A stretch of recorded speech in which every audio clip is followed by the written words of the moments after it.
Welcome in, I'm Artris, and in this video we're going to continue our coverage of the new OP11 leaders, and this time we are going to be covering Blue Yellow Nami, a 4-life leader that says your turn. Once per turn you may activate this effect when a life card leaves any life area.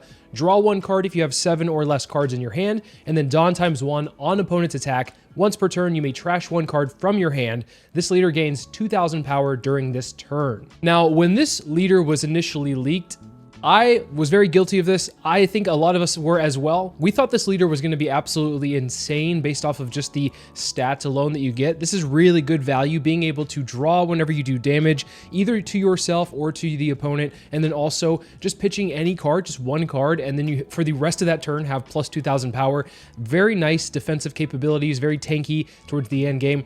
However, we haven't really seen it perform very well, at least in the East. There was a few that topped, but once the starter deck 22 came out, but prior to that, there weren't that many, at least consistently topping Namis, and I believe the reason for that is because Blue-Purple Luffy was just such a menace, and obviously Green-Purple Luffy is a really good deck as well, so those two were definitely more of the haymakers rather than Blue-Yellow Nami. But that being said, this leader is still very good. I think it's still worth exploring if you're into these colors or if you like Nami as a leader. But with all that in mind, this leader doesn't really have like a set strategy or any synergy with the cards itself. It's mostly just like blue, yellow, good stuff. But before we go over the deck list, if you're new to the channel, please make sure to drop a sub. And also, if you enjoy the video, give it a thumbs up. Additionally, if you'd like to talk about the One Piece card game outside of the YouTube comments, make sure to join the Discord. The link for that is in the description below. So as I said, the identity for Nami is kind of all over the place. There's not really a set strategy. For me, I have put together what I think is like a solid mid-range tempo deck where you are in the early to mid-game stage, bouncing things, removing things off the opponent's side of the field, and hitting life rather hard so you can get that card draw. And then once you get to like your 8 Dawn turn, you have some pretty solid plays with some pretty stout bodies as well. So that being said, let's take a look at what we have here. Starting off, we have 4 Nojiko. This is one of the few leaders that actually can take advantage of Nojiko, and you might not really know what this card does or might not have seen it unless you've played against a blue Nami. And this card is, of course, a 2-cost character for a 1k counter. On play, if your leader is Nami, return up to one of your opponent's characters with the cost of 5 or less to the owner's hand. This is amazing value for only 2, bouncing a 5 cost. There's not really anything better than that in the game right now. Obviously, you can't attack with this, so I guess that's the caveat here. But because this is leader locked to Nami, you are able to take advantage of it in this leader. Next, I'm running 4 Teach from the starter deck 17. You might see this card in a lot of blue Doflamingo decks at one point in time. It's an activate main once per turn. Place 1 card from your hand at the top of your deck, and then attach up to 2 rested Dawn to one of your leader or characters. The whole point of this card is so that you can get extra value over the course of a game, because sometimes you will play on curve. Ideally for me, I like to go second. So 2, 4, 6, 8, we have curve for that. And this Teach will allow you to put Dawn underneath your leader while also playing your curve. And of course, you are not really losing a card if you are hitting the opponent's life, because that card you're putting at the top of your deck comes right back to hand whenever you do damage the opponent. Next, I'm running 4 Pudding. If you're running a blue deck at all, I think this is an auto include at some point, at least in some capacity. For me, I think 4 is fine because you will be hitting your opponent pretty hard, and so they will be taking life. And if they will be taking life, that means they have a pretty big hand size, and you can snipe them, of course. And this card is also one of the win conditions against Blue-Purple Luffy, because they do have a pretty sizable hand, especially against Nami. And because of that, you can just snipe that as well. So this card's very important, I think, in a lot of matchups. I have it at 4. You might want to run it at less, but of course I said blue, yellow, good stuff, and this is one of the best blue cards out there. Next, I'm running 4 Jozu, a 6-cost 7k body that is a 1k counter as well. On play, you return one of your characters to your hand other than this card, and then return up to 1 cost 6 or lower character to the original owner's hand. So when you are playing things like Nojiko, you can get that value back by bouncing it back to hand with the Jozu. If you're playing things like Zeus, which we'll get to in a bit, or the Hiyori 2k counter, you can get that back to your hand as well, so that you're not really spending a 2k counter, you are using the utility of those 2k counters and then getting them back because of the Jozu. Next, I'm running 2 Kairos from OP10. This is a 7-cost 9,000 power body. On play, return a 5-cost character to the owner's hand. It could be 5 or lower. That's a really good stat line. This just 7-9 is a really powerful beater. If you are going first, which typically you're not going to want to go, at least in my opinion, you don't really want to go first. You kind of want to go second. Kairos is good going first. It hits that curve, but otherwise, you could play it on your 8 Dawn turn if you have nothing else. Being able to bounce a 5 cost hits a lot of things in this meta. Next up, I'm running 2 of the new 8 cost, 8,000 power Monkey D. Luffy secret rare. This is a really cool card, especially for this deck. It has Rush built into it, and when attacking, you may trash 1 card from your hand, return up to 1 character with a cost of 4 or less to the owner's hand, then give up to 1 rested Dawn to your leader or character. So it kind of does everything you're wanting to do for this leader. Pretty big stat line, has Rush, so you get immediate value from it. And then the second part of this is that you can trash a card from your hand, so you can stay within that 7 range for your leader ability. And then on top of that, putting a Dawn rested underneath this Luffy, or you can put it underneath the character, or preferably probably underneath your leader, so that you can use your leader effect if someone's swinging into you the following turn. So this Luffy, as I said, does it all really good. You might want to run it at more, but there are some awkward times where you're like, do I play my 8 cost kid or do I play my 8 cost Luffy?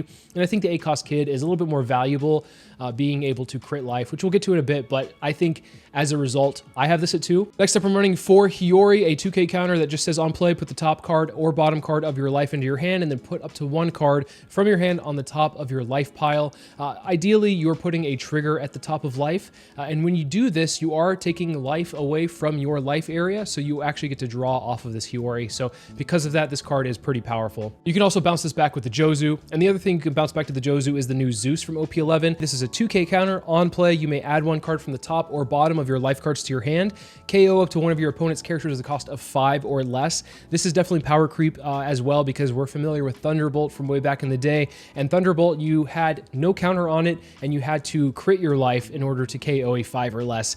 This has a 2K counter on it, and you get to put the card into your hand, as well as the leader ability, if you're at 7 or below, will proc because you are taking a life. So this is a really great card, of course, and then you can bounce this back, as I mentioned, another target for Jozu, so pretty powerful. Next up, we have Kikunojo, a 4 cost, 6,000 power body. This is a great body to come out of life, and it says on KO, if your opponent's life is at 3 or less, place the top card of your deck to the top of your life pile. So this is one way that you can heal if your opponent wants to attack into this. Your opponent's probably not going to want to swing into this, though, because they don't want to give you value and prolong the game, but they might.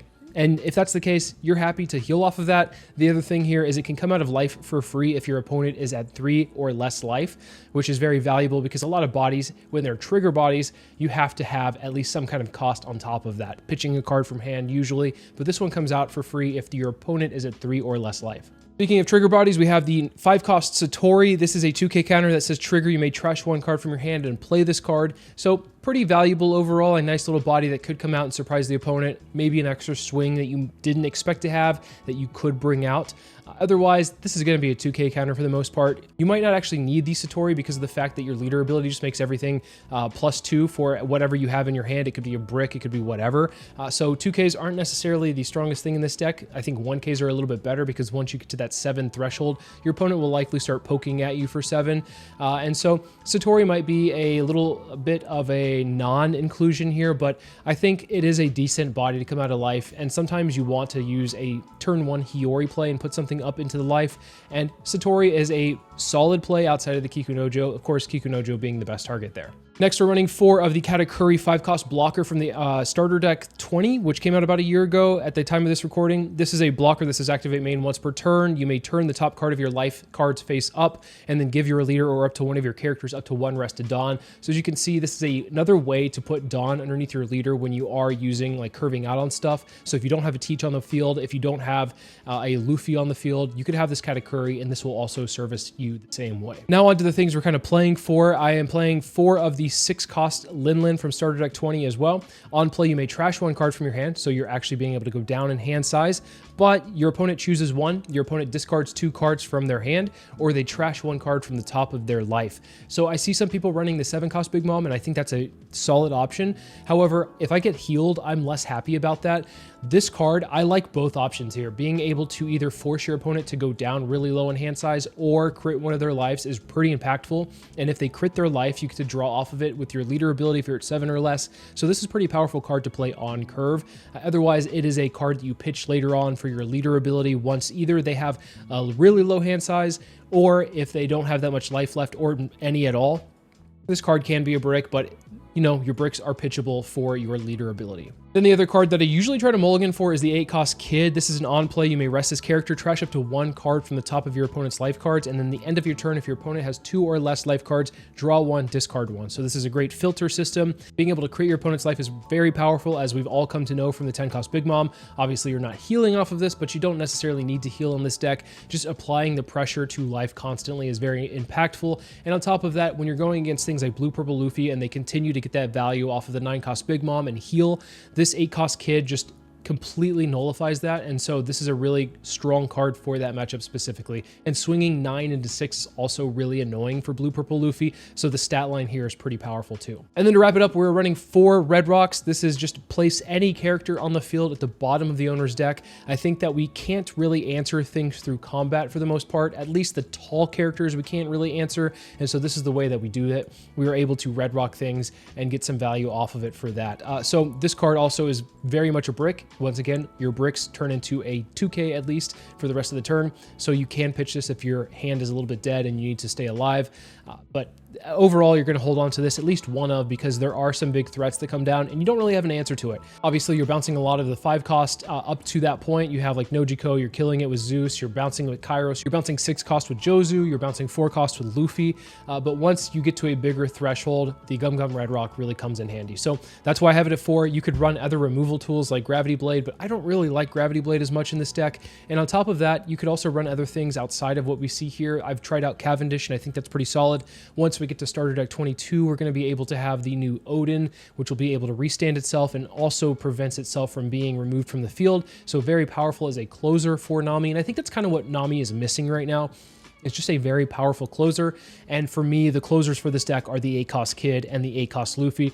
Another reason to increase this because of the fact it does have rush, and you can surprise your opponent by bouncing a blocker back to hand and going for lethal that way. But overall, I think we're at a pretty solid spot with the deck list overall. I have seen plenty of people run very different versions and also some versions that are similar to this, but I think this is probably one of the best 50 that you can get for at least the time being. The deck does need a little bit of help, at least in the power level, and we'll get that soon enough. But overall, very strong, very fun. I think let's take it into Sim though and see how it does.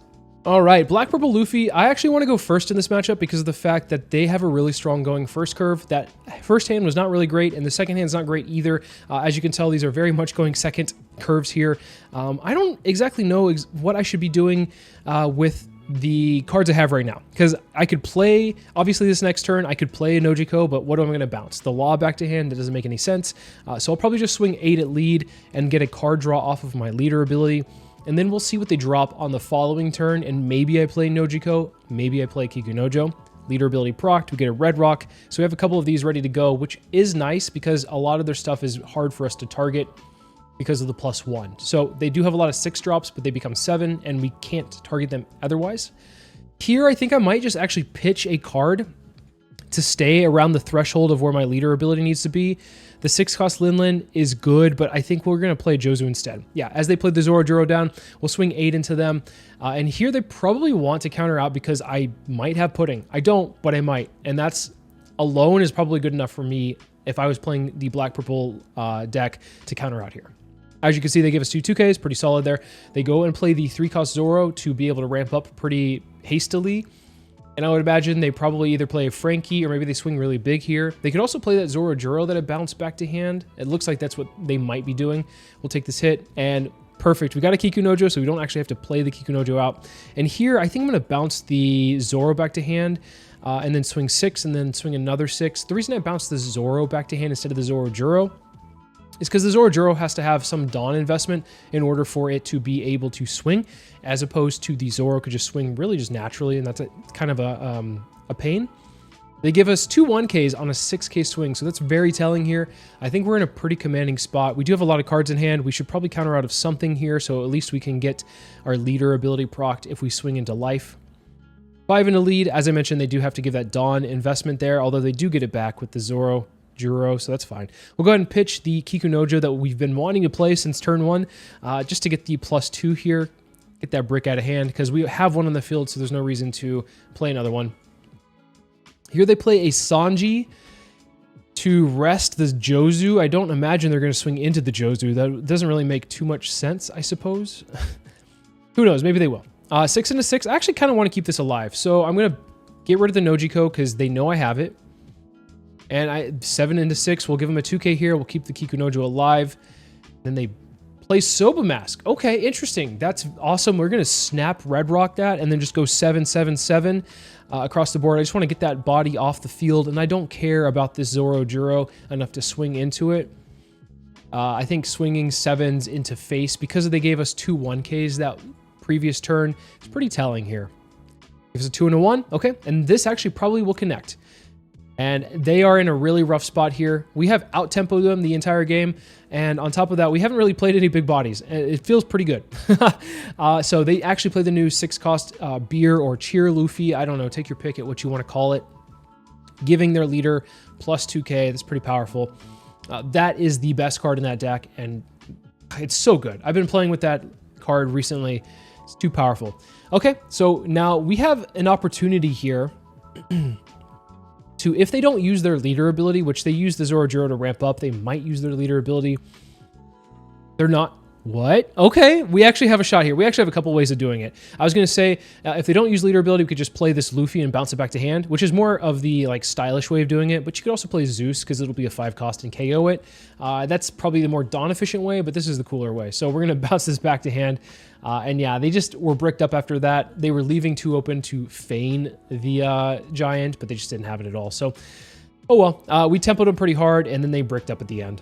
Ooh, Green Yellow Law. I actually think this deck is really, really good, and I'm kind of worried to go against it, especially because I don't really have amazing removal. I only have like single target removal, and they do play out the new beige blocker, which will prevent anything from being removed. I guess it's technically removed. It's put into life where they want it to be anyway. So yeah, point being, this deck is pretty solid. I'm going to go ahead and play out this Teach. I was thinking about the Zeus to get rid of the Bonnie, but I think it's okay. We don't have to. We can swing into the Bonnie later. We'll swing 6 into 5.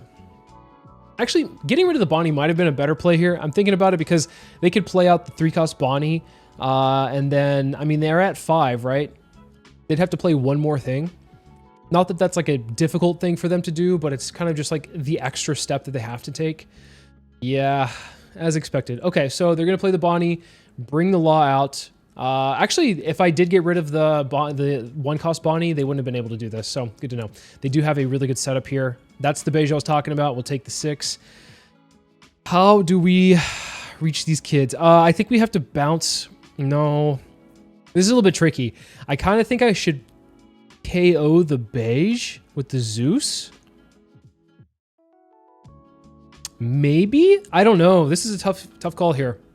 I think we play the Kikunojo. Maybe I just get a body on the board is fine as well. Let's swing 6 and see what they do.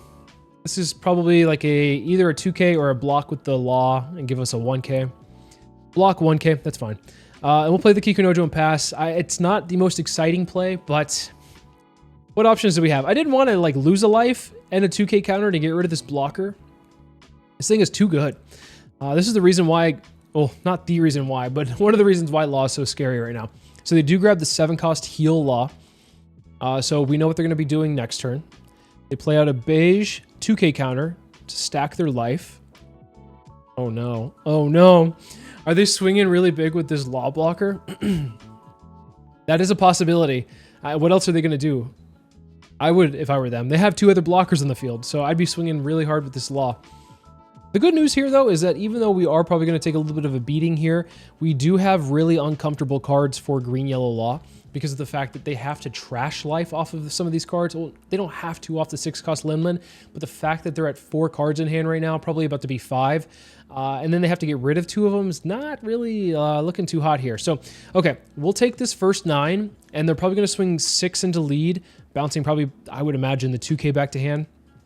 Playing out the Law and then swinging 9 again. I think we should just counter out here. I don't want to go really low. Being at 1 is really scary against Law because they do play Hody Jones.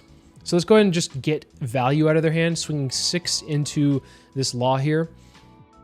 Let's go ahead and swing.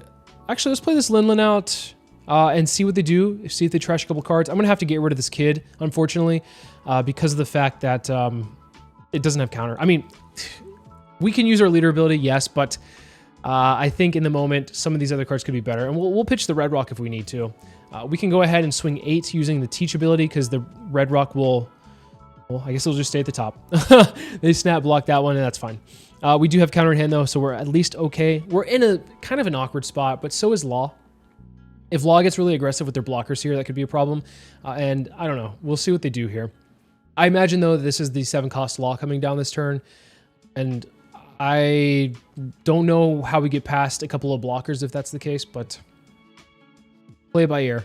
None of our tempo works. This is what's the most frustrating thing. There is a world where we could play the Zeus out, and I don't really want to do this because I don't want to go too low against Law, but we could Zeus the beige and then Jozu the Law blocker back to their hand, and then get the Zeus back to hand as well. So that's kind of a cool play we could do as well, but we want to do that? I don't think so. Okay, so I think we just give that one. If they want to let us heal, that's totally fine by me.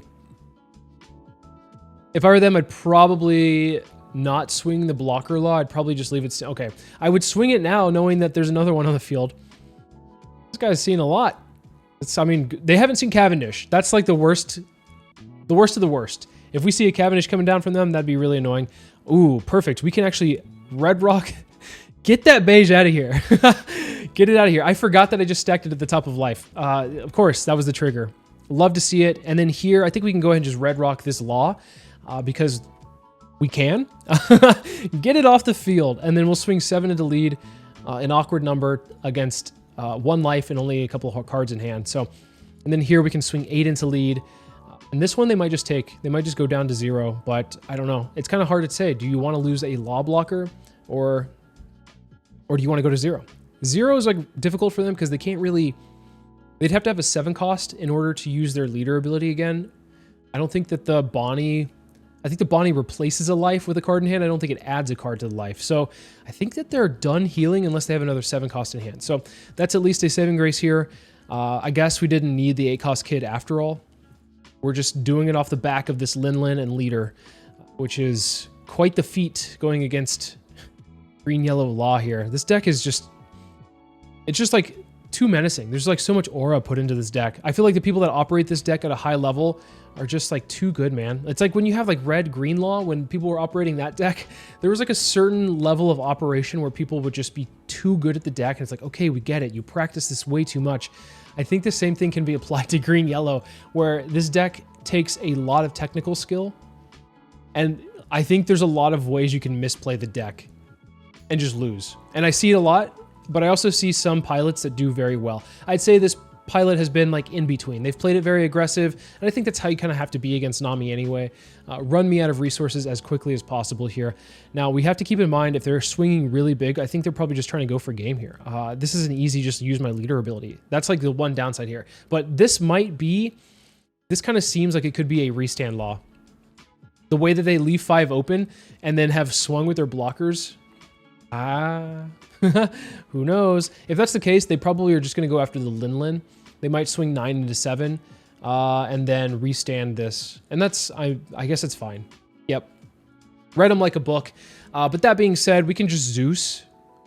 We've been holding onto the Zeus for the entire time, which is great. We love to see it. So, we have no Jiko. Let's just hold on to the 2K. It doesn't really matter. They're both the same thing here. We'll go ahead and put these Jozu at the bottom, or at the top of life rather, and then swing 15 in the lead. There's no way they counter out of this. Yeah, that was like, there was a bear. They had the Hody Jones as well. So close. Scary the entire time. I can barely just like summarize this game. I was so scared the entire time. Ooh, against Marco, blue-red Marco, I guess a counterpart, another one that is a kind of a mid-range controlled deck. They don't really have too much top end nowadays. I think that a lot of them have cut the Sanji Rayleighs for more of just like the top end being the 7-cost Newgate. I know that there's a fair amount that do run Sanji Rayleigh, but the more recent builds that I've been seeing go around have been excluding those more so, which, hey, I like the one with Sanji instead. Let's see which one this has. Anyway, enough yapping about that. We have a interesting curve here. We have a Lin into a kid, so at least that's cool, but we have nothing else between now and then. So this next turn, we don't have anything. The reason I put 2 on here is just in case I want to use leader ability. You know, we're always threatening it. I think it's a good practice to at least have the Dawn on here. Okay. So we get a Hiyori off of this. This is actually a play we could have. We could set up a Satori off the top of life. And then maybe because we're putting Hiyori out on the field, we have the option Nojiko's not bad either. We have the option here to bounce something back to their hand with the Jozu. So we're kind of setting up a couple of options here for this next turn. If they play a body that we want to get rid of, we can get rid of it with the Jozu. If they don't, then we can play the 6-cost Lin and cause them to, they'll likely trash 2 cards because their hand's really big right now. But regardless, getting their hand size low is pretty important as well. They're automatically just going to swing a 7 here because it makes sense. Swinging a 7 against me is a really good number because of the fact that my leader ability alone doesn't cover that. So good to know. But I think we might have to use our leader ability. Or I was thinking about it, but also the Satori trigger is like super tempting. So getting the Satori out is pretty nice. And if we're going to be pitching or getting rid of a Satori here, I think that pretty much solidifies that we're going to be playing this Jozu this next turn. We'll swing 5 to begin with, and then we can bounce the Ivankov back to hand, which is super nice. Love to see it. Here, they actually might just want to take because I kind of messed up. Not that I messed up. I think it's going to be 8 in my hand no matter what. Another reason to use my leader ability the previous turn, but it is what it is. We'll swing 5 here, and then we're going to play the Jozu out, bounce the Hiyori back to hand, and then we will bounce the Ivankov back to hand because the Ivankov will get them value over the course of a game. It will be able to draw them cards at least once, and I don't want them to do that. So we're just going to get rid of it. And of course, the next turn we have Kairos to play. We have Kid to play. Yeah, here's the Newgate. As expected on 7. Really powerful on curve play for them. They'll be able to get rid of the Jozu because they can use their leader ability to minus 2k to the Jozu and then pop that with Newgate. We're going to go ahead and just counter out, protect the Satori. We want the extra pressure here. Thinking of bouncing the Duval back to hand, but I don't really know if that matters too much. I think what might be better here is playing the Kairos, get that down, because I think it's going to be harder to get rid of. I was thinking about Nojiko. There's a lot of things. I'm trying to think out loud, but also like internalize everything. The Nojiko is fine, but like it didn't really give us too many of pressure plays after that. If I played like a Jozu, then they'd be able to just like kill it. If I play the Lin, they'd be able to kill it for free. Here with the Kairos, they have to like put some work in. They have to like use their leader ability plus maybe use an Otama or another or power reducer rather. They have it. Why wouldn't they have it? Karina on play minus 2000. It's a blocker as well. Pretty powerful there, but that is good that they have a bounceable blocker or a KOable blocker. I think what I want to do this next turn, I don't feel like I kind of want to, like I'm not wanting to play the Kid. Like I'm like on the fence about it because I have to tap it sideways, which means it's susceptible to them reducing the power of it and then swinging into it. So something like a Lin might actually be better here. Jozu's not bad either. Yeah, Jozu's looking pretty juicy here. We could Nojiko the Ivankov back to their hand and then swing 5 into lead so that we're at 7 cards in hand. Maybe they take this, maybe they don't. We'll see. They also have the Kid. Maybe we just play the Kid. I think we play the Kid. Just get it on the field. Have them have another reducer. What do I want to reduce here? I think probably the Katakuri. I think Katakuri is probably the best option. Yeah, it's a blocker, but I think this Lin will really make it difficult for them this next turn. They'll have to definitely pitch 2 cards out of hand. So that's the whole point there. Another Newgate. So yeah, as I mentioned, they're going more of a mid-range build. It doesn't look like they have the Sanjis. Maybe they do. Maybe they're just opting to not play them against me, but we'll see. And they have a Building Snake. Okay, so yeah, Kid wasn't very long for this world. That's totally fine. Yeah, I would not swing into it. I just use the Newgate ability, pop it, and then swing 7 into lead here. We take it. I think we just counter out. I didn't have a... I was thinking about my leader ability. I didn't have one under. I always forget about that. Yeah, we'll give him a 2-1, and we'll just take the 8 there.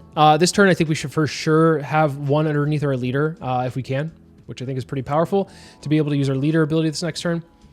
What do we? They're gonna pitch 2 from hand. We might bounce the Karina back to hand. We might just swing 9, see what they do, give us a block, and then hold the Nojiko for maybe another blocker the following turn. They just take it. Wow. Okay, well, we have a couple options now. We have the 8-cost Luffy that we drew into. We have Nojiko ready to go. We actually have some pretty good options here.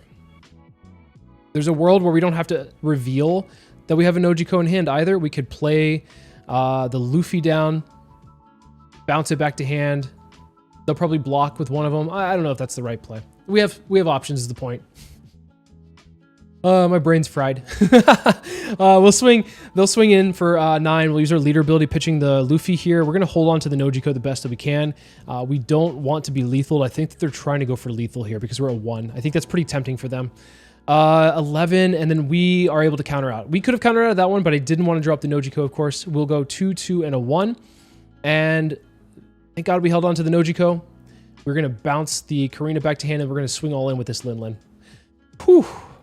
I felt like that was a very close one. And yeah, they did have Rayleighs, but they didn't get to him quick enough. That might have changed the game a little bit.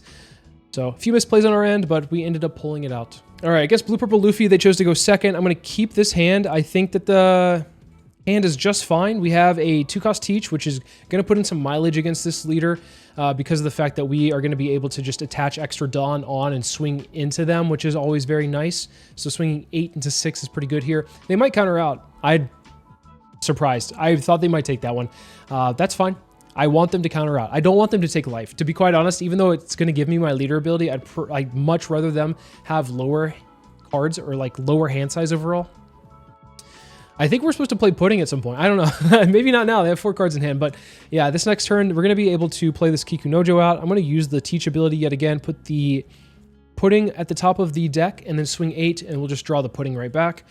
And then I think that's like the whole point of this Teach is just getting us as much value as possible. I think that's pretty important here. We have the ACOS Kid as well. We have a Red Rock. We're pretty set up for our future plays at least. Going God Thread on the Teach, that's fair. I wouldn't use it on the Kikunojo if I were them. I'd just get rid of the Teach because it's getting me extra value every turn. 7 into lead. I think we'll just take this one. Oh, Red Rock. We're just going to Red Rock the Bond Clay. Even though they might swing with it, I don't want to take too much damage either. I think that's important to note. Here we're going to go play the Katakuri, use the ability to put one underneath my leader, and then we'll swing 6 into 6, and then we'll swing 8 into 6. They'll likely counter out of this one, and then this one, I don't know if they're going to give me an event, but I wouldn't. I'd probably just take this one. Going down to 1 on their end is fine. And because they went second and they milled twice, or mulligan, or not mulligan. Gosh, my brain is just not working for this video. Because they went second and they actually ramped up twice, they're actually going to be able to use their leader ability now. So it's much easier if Blue Purple goes second. They can ramp up just twice, and then they get their leader ability. So they get an Uso Hachi 2k counter off of it. That's fine. More counter for them. And we'll see what they stacked at the top of their life here. They might swing into this Kikunojo and heal me, and I don't think that letting it go is the right call. I think that if they are swinging into the Kikunojo, this might be a Sanji Big Mom. If it's a Sanji Big Mom, then they would try to clear the board, and that's why they would want to swing into the Kikunojo. So let's see what they do, though. Of course, Jozu's not going to get value, but we also have 2 Puddings. So those 2 cards are fine to counter out with. It's just a Big Mom. It's not a Sanji Big Mom. We're okay. We're chilling. Yeah, so if we let that go, we'd heal, and then they would put the Katakuri into life, so we'd be at 4 life, which is fine, but then we would have no board, and that would suck. Here, I think we just Red Rock. Since they only played 1 character, I think it's fine to just go ahead and get rid of that character. Usually I'll hold the Red Rock for an 8-cost Katakuri blocker, but, oh man, I'm so glad. What some value there. That's amazing. Let's go ahead and actually establish this Teach down, because it's the same thing as us swinging in 8. We just lose like 1 card out of it, or 2 cards, I suppose, but it is what it is. It's fine. Them triggering that Gravity Blade was just perfect that I swung with the blocker first. They were expecting me to not, which is, I didn't play into it. Every now and then I'll make the correct play. So they grab the Zoro Juro, which is just a 1k counter. I think they're just trying to stack their hand with counter as best as possible. This next turn, if they don't heal, we're in a pretty good spot. We'll go ahead and take this damage, though. So it is a Sanji into a Katakuri. Pretty solid there. Let's go ahead and just play the 8-cost Kid, trash this last life, and then we'll go ahead and put the Pudding at the top, because we're not really going to use this Pudding anyway. Just it's a counter. We'll swing 9 into 6. This will have to give us a... what is it? Why am I forgetting the name? It's the most played card in purple. Gum Gum Giant. They'll give us a Gum Gum Giant here. They could have given us the Gear 2 plus a 1k, or they could have blocked and give us a 2k, but yeah, it is what it is. We'll go ahead and just pitch the Pudding. We don't need it. We have another one in hand just in case their hand does get really fat, but I think we're fine. And then here, we just have to pressure as best we can. So they get Gear 2. Keep that in mind. They have that.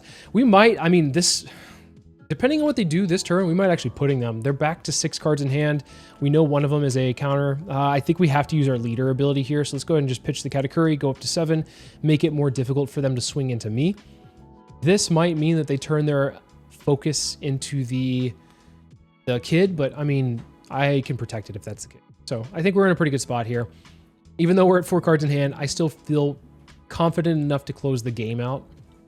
If they play a card here, they'll be at 5. We know one of the cards is a 1-cost event. So there's a world where we might actually just putting them, see what they do. I think we just take it because they didn't focus their attention at me. And if they want to swing the Sanji into life, we're just going to trigger this Kikunojo and let it come out. Totally fine here. That's why. Okay, so they had pretty good play by them. The Luffy to bounce the Kikunojo back to my hand. So I don't have the extra value here. And I'll just give I'll give them a 2 and a 2.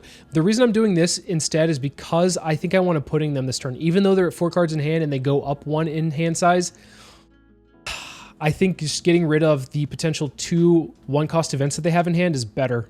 We know they have 1. They left 2 open. They probably have another one. And then we're just going to swing pretty big here, the best we can. We're going to just swing 10 into 6, and then even bigger with our Nami. So yeah, 10, and then I think it's like 12. Yeah, so hopefully they didn't get a Gum Gum Giant. Just pray. They didn't. Oh my god, that pudding actually worked. That is like our win con against blue-purple sometimes, is just being able to know that they have some cards in hand, but they just get rid of them altogether with the pudding. I can't ask for much more than that. Well, over the course of those games, I have to admit, I'm not the biggest fan of this deck. I think in theory, it's very fun on paper. Like I'm like, oh wow, this really seems like it could be a lot of fun. Being able to draw a lot, and then also being naturally tanky with your second half of the leader ability. But I just feel like, and forgive me for this, it feels like a little bit of blue-yellow slop. There's like some good stuff in here for sure. Like I said at the beginning of the video, it's blue-yellow good stuff, but it kind of just doesn't synergize with what you're trying to do overall. And I'm not sure it really changes too much when Starter Deck 22 comes out as far as the synergy goes. I just think the power level gets a little bit boosted once you get to the Starter Deck 22. I think Odin really just changes it that much. But I will say outside of this, the thing I would change the most, it would probably increase this Luffy at some point. I think this is a really strong card. I like the fact that it applies immediate pressure with that rush. 8K is a really strong stat line in this meta, and the ability to make it a 9K is even better. So, but I'd say my initial ranking of this leader probably still holds true. I think it's like a high B, low A. It's a pretty solid deck. I could expect it to do well at some tournaments because of the fact that it just has a general solid game plan, and if it sees the cards it needs, which it does draw pretty well, you will probably see the cards you need. So then you can probably do well at a tournament, but I don't think I personally would take this to a tournament for consistency reasons, because you're not always guaranteed to get what you need. Sometimes you can draw all 2Ks, and then sometimes you draw all the bricks, and then your opponent just sits there and bashes you in your face, and you don't have any way to counter out of these 7K pokes that are coming your way. So that's another reason why I probably wouldn't take this deck personally, but I understand why people really like it. Let me know in the comments though what you guys think about the deck and how you have operated it so far. What would you change? What do you include that's also in this deck list? As always, thank you guys for watching, and I'll see you in the next video.